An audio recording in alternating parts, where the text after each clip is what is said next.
Hello viewers, आज बात करते हैं फिल्म रजिया सुल्तान के बारे में। फिल्म रजिया सुल्तान दिल्ली सल्तनत के सबसे ऐतिहासिक और विवादित दौर से शुरू होती है। सुल्तान इल्तुतमिश, जो कि प्राण साहब एक साहसी और दूरदर्शी शासक हैं जिन्होंने गुलाम वंश को एक मजबूत नींव पर खड़ा कर दिया।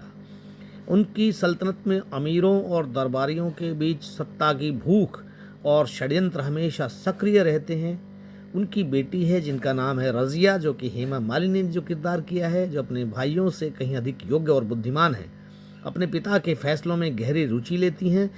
रज़िया का परिचय और उसका व्यक्तित्व। रज़िया को फिल्म के शुरुआती दृश्यों में एक मजबूत और आत्मनिर्भर महिला के रूप में दिखाया गया है।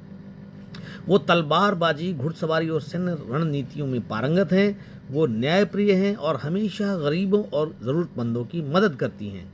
एक दृश्य में वह अपनी प्रजा के साथ बातचीत करती हैं, जहां उसकी दयालुता और नेतृत्व क्षमता झलकती है। सुल्तान का फैसला और विरोध। सुल्तान इल्तुतमिश का अपने बेटों की बजाय रजिया को उत्तराधिकारी घोषित करने के कारण दरबार में भूचाल आ गया। मलिक अल्तुनिया यानी कि परवीन बाबी समेत दरबार के कई अमीर इस फैसले का विरोध करते हैं।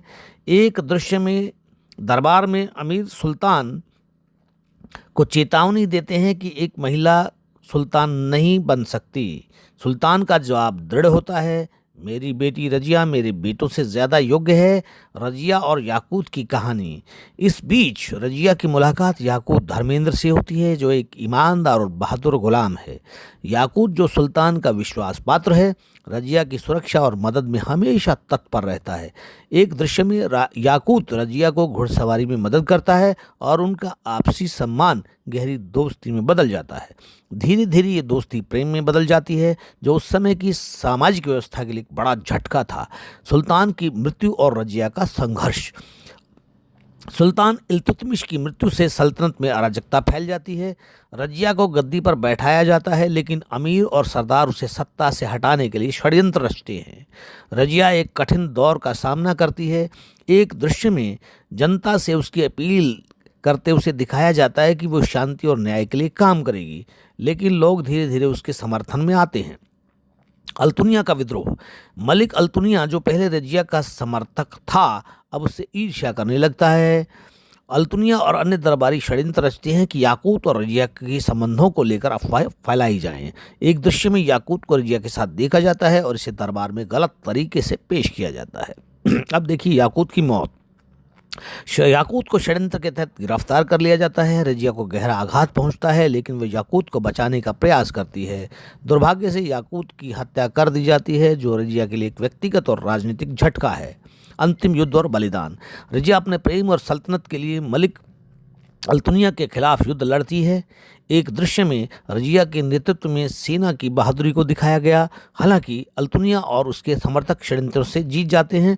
रजिया और उसका आदर्श बलिदान हो जाता है और क्लाइमेक्स जो है वो फिल्म का अंत बड़ा भावात्मक है।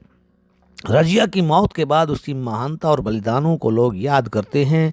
अंतिम दृश्य में रजिया की समाधि को दिखाया जाता है, जहां लोग उसे श्रद्धांजलि अर्पित करते हैं। और रजिया की विरासत देखिए। रजिया सुल्तान की कहानी न्याय, प्रेम और साहस की अद्वितीय मिसाल पेश करती है। ये फिल्म एक महिला शासक के संघर्ष और बलिदान को खूबसूरती से चित्रित करती है।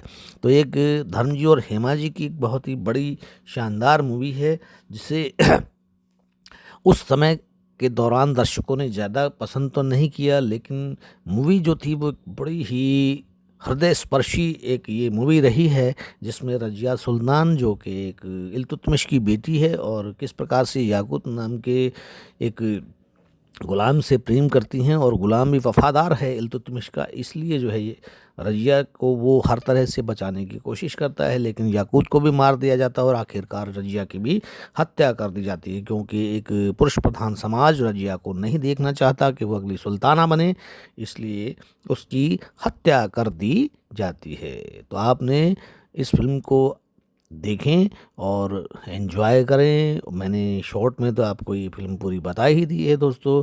अगर मेरी ये शॉर्ट फिल्में आपको अच्छी लगें तो प्लीज़ चैनल को सब्सक्राइब कर दीजिए, लाइक कर दीजिए और कमेंट ज़रूर